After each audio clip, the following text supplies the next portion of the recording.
दोस्तों आप देख रहे हैं G4U भोजपुरी चैनल में आप लोगों का एक बार फिर से स्वागत है। तो बता दें कि खेसारी लाल यादव की न्यू मूवी लाडला 2 का फर्स्ट लुक आप सबके बीच में पोस्टर आ चुका है, जिसका ट्रेलर 14 अगस्त को सुबह 6 बजे एंटरटेन रंगीला यूट्यूब चैनल पर रिलीज किया जाएगा,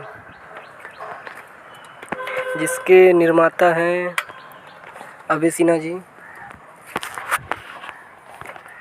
और निर्देशक है प्रेमांशु सिंह। दोस्तों आप लोगों को तो मालूम ही होगा कि इसका जो पहला भाग आया था लाडला, उसमें का एक सॉन्ग ममता के अनमोल खजाना काफ़ी बजा हुआ था और सुपरहिट भी गया था। उसी माध्यम से इस फिल्म को भी बनाया जा रहा है। तो आप लोग इस फिल्म को ढेर सारा प्यार दीजिए, आशीर्वाद दीजिए। मूवी का ट्रेलर देख के कमेंट में बताइएगा कि मूवी कैसी होने वाली है। तो मिलते हैं अगली वीडियो में। आप लोगों को अगर वीडियो अच्छी लगी तो चैनल को सब्सक्राइब कर लें और चैनल को लाइक करना ना भूलें। धन्यवाद।